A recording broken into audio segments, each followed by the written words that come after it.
Billion dollar ক্ষতির জন্য প্রশ্নের মুখে পড়তে হচ্ছে ইউনুসকে। ভিখারি দশা বাংলাদেশ আর্থিক মন্দার মুখে। কি করুণ পরিস্থিতি বাংলাদেশে, একবার ভাবুন। ওদিকে তাদের হুঁশ নেই, অথচ ভারতের সঙ্গে তারা যুদ্ধ খেলছে। ভারতের কাছে আত্মসমর্পণ করতে হবে বাংলাদেশকে। সিএন ডিজিটালে আপনাদের স্বাগত। নমস্কার, আমি মণি ভট্টাচার্য। আমরা বাংলাদেশ নিয়ে যে গোটা পরিস্থিতি, বাংলাদেশের রাজনৈতিক অভ্যন্তরীণ যে পরিস্থিতি, ইউনুস ভারতবর্ষের সঙ্গে সম্পর্ক, ইউনুসের চীন সফর, পাকিস্তানের বিদেশ সচিবের সঙ্গে বৈঠক, এই সমস্ত বিষয় নিয়ে আলোচনা করেছি এবং সব শেষে বর্তমানে যে পরিস্থিতি তা নিয়ে আজ আলোচনা করব। এবং বাংলাদেশের বর্তমান পরিস্থিতি নিয়ে আলোচনা করতে গেলে আমাকে প্রথম যেটা বলতে হবে, ভিখারি দশা বাংলাদেশের। তার কারণ, একদিকে ভারতবর্ষ ট্রান্সশিপমেন্ট অর্ডার বাতিল করেছে, অন্যদিকে ভারতের সঙ্গে শত্রুতা করতে গিয়ে এক প্রকার তারা সুতো আমদানি বন্ধ করেছে। এবং এই সুতো আমদানি বন্ধের পর বাংলাদেশে বহু শিল্প কারখানা বন্ধের মুখে।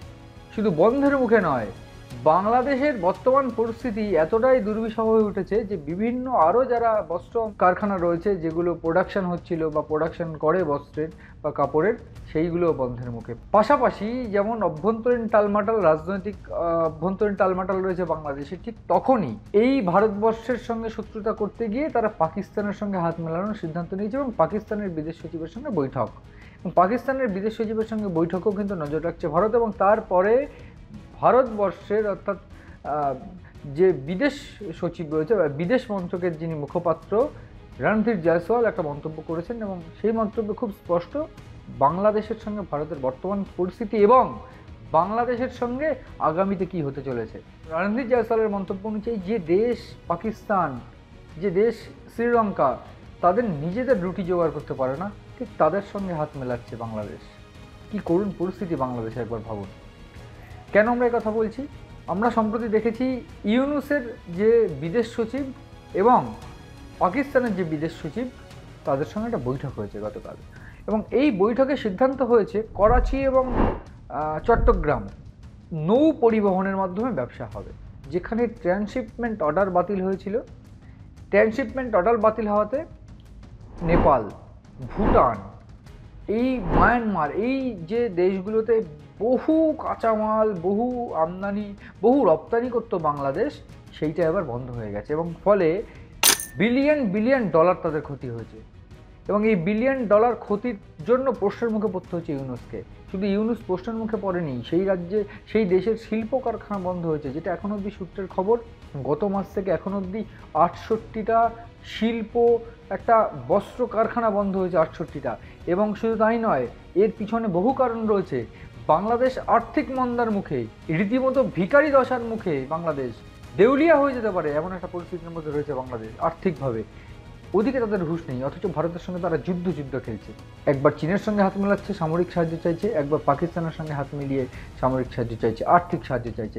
সেই দেশের কাছে আর্থিক সাহায্য চাইছে যে দেশ নিজের দেশের মানুষদের রুটি যোগান দিতে পারে না। একবার ভাবুন।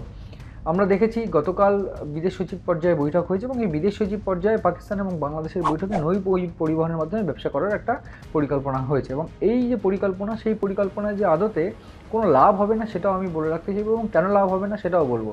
এই যে নৌ পরিবহন, এই নৌ পরিবহনের মাধ্যম দিয়ে পাকিস্তান থেকে যদি কোনো মাল ভুটান বা মায়ানমার সহ অন্য কোনো দেশে যেতে হয়, তাহলে সেই বিষয়ে কিন্তু যথেষ্ট রকম খরচ, একটা ব্যয়বহুল একটা রাস্তা, যেটা ভারতের মধ্যে থেকে সহজে করছিল এবং ভারতের কোনো ট্যাক্স সেই জন্য নিচ্ছিল না বাংলাদেশের থেকে। ভারত যখনই এই ট্রান্সশিপমেন্ট অর্ডার বন্ধ করে দিল, সেক্ষেত্রে বিমান পথে তো আর নিয়ে যেতে পারবে না এই জিনিসগুলো নেপাল, ভুটান, মায়ানমারে।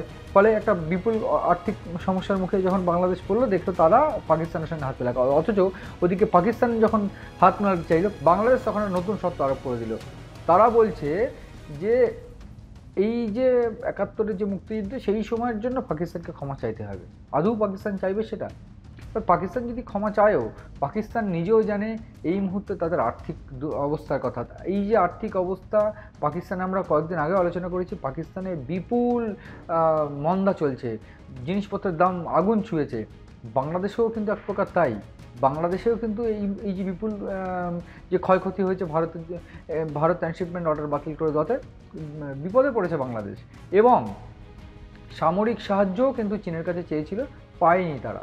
তেমন যতটুকু পেয়েছিল তার পরিপ্রেক্ষিতে ভারত যে জবাব দিয়েছে সেই জবাবের মুখে পড়ে রীতিমতো টালমাটাল পরিস্থিতি। একদিকে যখন ইউনূস যখন চেষ্টা করছে রাশিয়া কিংবা চীন কিংবা পাকিস্তানের সঙ্গে ব্যবসা বাণিজ্য করার, বারবার করে ভারতকে আক্রমণ করার চেষ্টা করছে বাংলাদেশ এবং কীভাবে ভারতকে ছোট দেখানোর চেষ্টা করছে। তারা বলছে যে ল্যান্ডলকের যে সাগরদের যে অভিভাবক, বাংলাদেশ সেই অভিভাবক। চীন এক প্রকার ভারতের শত্রু, সেটা বাংলাদেশ জানে, এবং যখন চীন দেখছে যে ভারতকে জব্দ করা যাবে তখন চীন একটা ইনভেস্টমেন্ট করার চেষ্টা করছে বা ইনভেস্টমেন্ট করেওছে। যখন দেখছে যে ল্যান্ডলক থেকে কোনো ব্যবসা হবে না, তখন কি বাংলাদেশ থাকবে সঠিক পর্যায়ে, সঠিক পরিস্থিতিতে থাকবে না। তার কারণ চীন জানে যে ভারতকে একটু জব্দ করা যদি যায় কোনোভাবে, এবং এই সেভেন সিস্টার্স যদি দখল করা যায়, বা এই দখলের যে পরিকল্পনা বা সেভেন সিস্টারের উপর লোভ কিন্তু তাদের বরাবরই রয়েছে, এবং সেই জল্পনা কিছুটা উস্কে দিয়ে বাংলাদেশ তাদের থেকে একটা কামিয়ে নেওয়ার চেষ্টা করলো। কিন্তু যখন ভারত নিজেদের গুছিয়ে নিল এবং পরিষ্কার বলে দিল যে তাদের কোনো ল্যান্ডলক ভারতের উপর নির্ভরশীল, বাংলাদেশের উপর নয়, তখন কি হবে বাংলাদেশের? আবার ওদিকে পাকিস্তানের সঙ্গে নৌ পরিবহনে যোগাযোগ করার চেষ্টা করছে।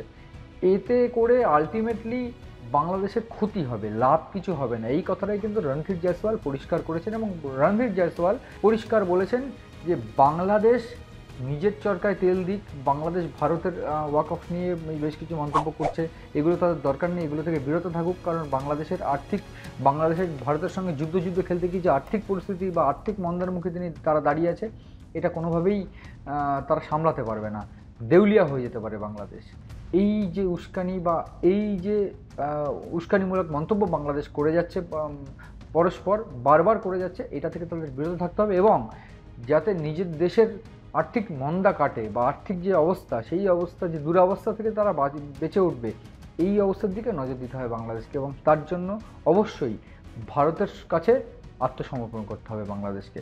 এই বিষয়ে কিন্তু এক প্রকার স্পষ্ট বার্তা দিচ্ছে রণধীর জয়সওয়াল, এবং রণধীর জয়সওয়ালের যে মন্তব্য, এই রণধীর জয়সওয়ালের মন্তব্যেই কিন্তু কিছুটা এমনটা স্পষ্ট হচ্ছে যে কোথাও গিয়ে যদি বাংলাদেশকে ঘুরে দাঁড়াতে হয়, তারা ভারতের উপর নির্ভরশীল এবং ভারতের উপরে নির্ভর করতে হবে।